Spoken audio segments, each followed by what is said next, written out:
Good morning, friends. Welcome to Multiverse, and today we are going to discuss about the aliens and what is the easiest way to communicate with aliens.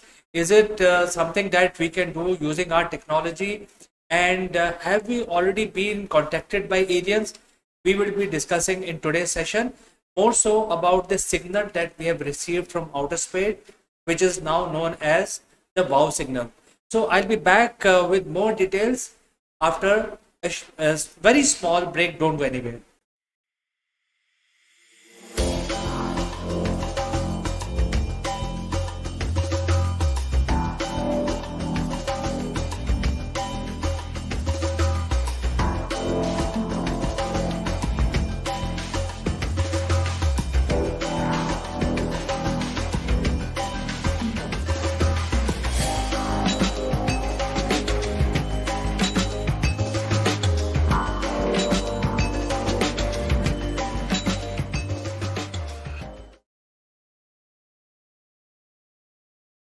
So, friends, we already know that the quest for searching for alien is very, very important. When I say alien, it is the extraterrestrial uh, beings who are found not on Earth but from outside the Earth. Basically, the aliens who do not exist on Earth. And we believe that the universe is so vast and it is filled with so many Earth-like planets. There could be chance that the other life forms would have evolved and would have attained the level of intelligence like humans that we have attained on Earth. And therefore, it is not right thinking that the humans are the only life form available in the entire huge universe. And therefore, it is very important for us to understand. Now, you may ask why it is important for us to look for the aliens. So first of all, we have to know exactly what is going on around us, and it's a quest. It is a quest where we would like to also understand our surroundings.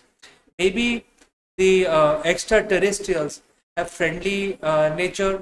Maybe they will come and do their exploration, come to Earth and find out more about our culture, art, and our society. Maybe they are hostile. Maybe they are not interested in any of these conditions. We need to know if there are extraterrestrial beings anywhere else other than Earth, whether close by or far off. So that is why it is a quest to understand. I think we realized this way back in 55 and 60s, and a new department was formed called SETI. SETI is search for extraterrestrial intelligence. Now, when I say intelligence, it is basically means that we are looking for technologically advanced being who are maybe more advanced or at least as advanced as humans, so that we know exactly what they're capable of. Because now we presume we have enough evidence that there is life everywhere, even though we have not found any evidence so far, but there will be life, there would be conditions suitable for life to evolve. And that therefore the scientists now believe that the universe may be teeming with bacteria and viruses and small life forms, but the quest is to basically search for intelligence, and that is why SETI was formed. And the easiest way to identify if there are aliens is basically catch their communication signals. Because similar to what humans do, we have mobile phones, we have different kinds of communication devices, and we are able to communicate far between humans from far flung areas, even from space, even from moon. And, we can communicate. So the easiest method of uh, identifying the alien technology is by looking at their radio signals, because that is the easiest form. And you know that looking at far off objects is not easy. We need very specialized telescope. And then traveling is even more complicated. Traveling between one planet to other is it's not easy. And therefore the easiest method is to look at the radio signals which are emanating. For example, if human society is sending their TV broadcast and radio signals that we talk on day-to-day basis out in the space, because while we are getting radio signal and TV, it is actually also spreading into the space. So in future, if intelligent alien civilization catches our signal, catch our broadcast, then they will know exactly this is where the radio signal from Earth is emanating, and that means it is a sign of an intelligent human civilization. Similarly, we should be able to also get that signal if they are intelligent, because they must be using it for communication. And then why radio signals? I mean, that is a big question.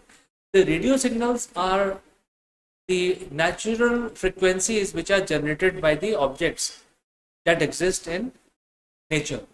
So therefore, it is very easy to generate radio signals, because radio signals has been used by human beings for last at least 200 years that we know of, maybe older, without knowing. So radio signals are naturally generated by the material, by the different elements. So it's very easy to generate radio signals using electromagnetic forces, and generate these signals which can travel out in the space. And radio signals can be traveling for very long distance, because they don't need any medium to travel, unlike the sound waves, where sound needs a medium like air or water to travel. But radio signals can be generated and can continue to travel for long distances. So I think that was the easiest method to look for the alien civilization, without basically investing a lot of money in building large optical telescope and placing them in the space, etc. So SETI basically, using this logic, invested heavily in the radio signal telescopes. And then they actually had a lot of volunteers working for them. And there was one such volunteer, his name was Jerry R. Heyman. He was a scientist working at Ohio State University. And the Ohio State University had the radio telescope, which is known as Big Ear Radio Telescope, and he was using it.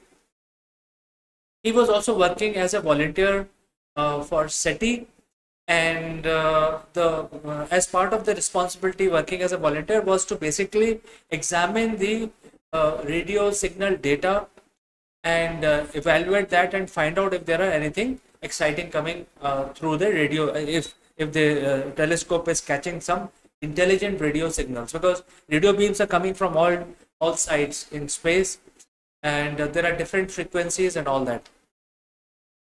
Now, what we are looking for, what we were looking for is basically a narrow band radio signal.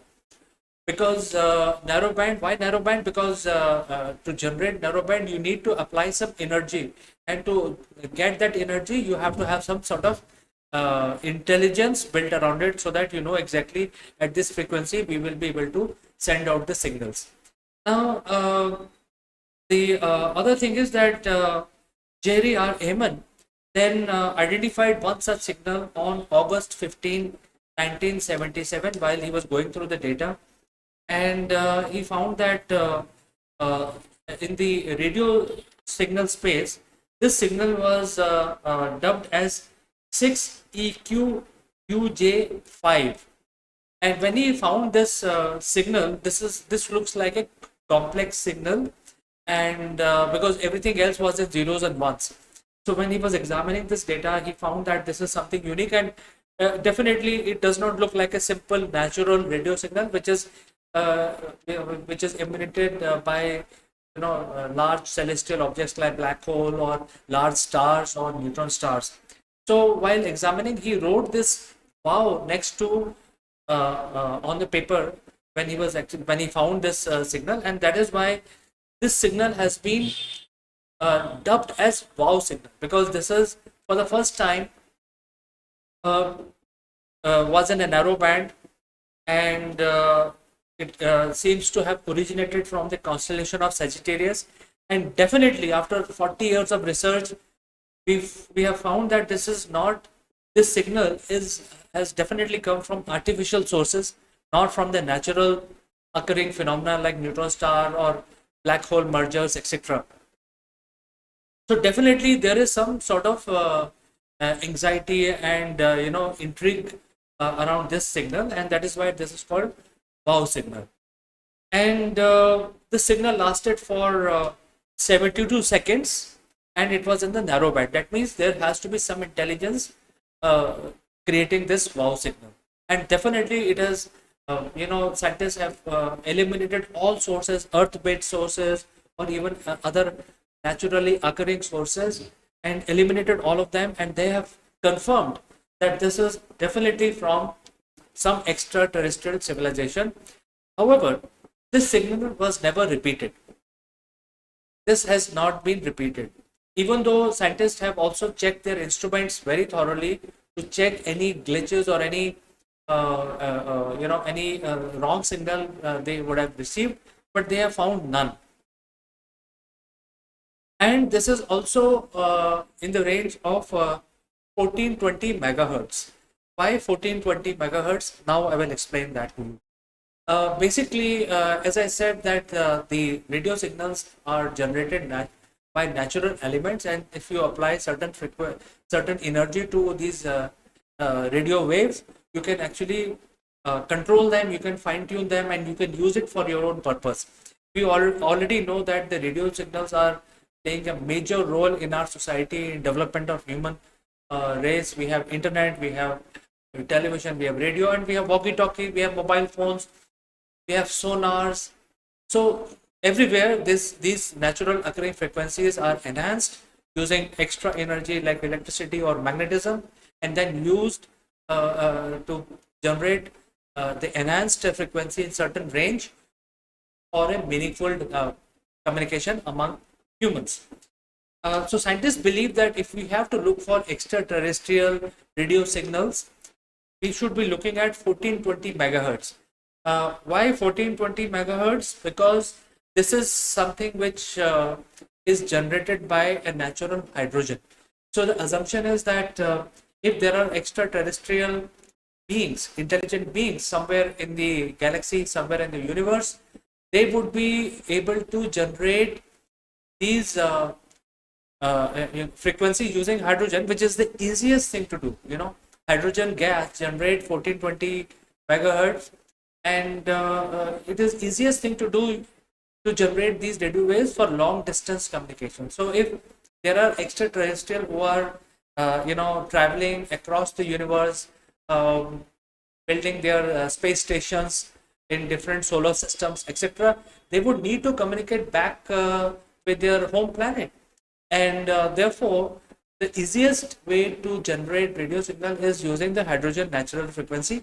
And that is why, if there are, and these frequencies can travel very long distance, and now scientists can also measure if there are blue shift or red shift in these frequencies. So blue shift basically means that the source of these radio signals is moving towards Earth, and red shift would mean that it would be moving away from the Earth. So based on that, we can find out the exact location from where the signal has originated. So this is something which is the background of the wow signal which we have received in 1977. Again, in 2022, early part of 2022, in January, we have yet again received another signal, and this seems to have originated from Andromeda galaxy, which is coming towards Earth. So scientists are saying that this is a second wow signal which we have received. A lot of research is going on, and all the parameters that scientists have laid down in order to search for extraterrestrial radio signals is being met by this new signal that we have received. And again, this signal is not repeated. So the technology is also advancing. Our instruments are also becoming more sensitive. So if there are any natural causes for these high frequency signals, long lasting signals, non repeating signals, we will be able to distinguish and eliminate them, including the original wow signal, if there are any natural causes. But so far, these radio signals are considered to be extraterrestrial original, and definitely by some technologically advanced civilization which is sending these signals. Now, the second signal that we've received in the month of January, scientists believe that it looks like a SOS signal from an advanced civilization, but I think more research is required. So I think this is something which is very interesting, and I thought I'll talk about the signals that we are receiving from the space, and these signals are very very interesting. And without traveling long distance, we can actually identify if there are civilizations which exist who exist in our galaxy or somewhere else in the universe, and it will be very interesting to communicate with them using the long distance communication channel like radio. However, there are a lot of confusion around whether we can have meaningful dialogue, simply because the radio signals has to follow the laws of the universe, which is radio signals cannot exceed the speed of light. So if if we receive the light, we will also receive the radio signals. So that means that the speed at which we can understand this radio signal is dependent on the speed of light, and therefore the distances are so huge in our space.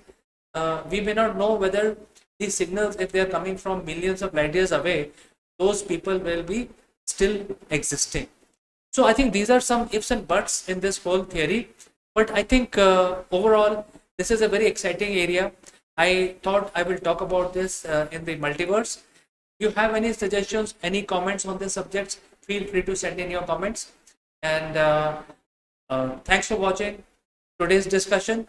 And I will meet you next week again in multiverse. Until then, I like to say goodbye for today.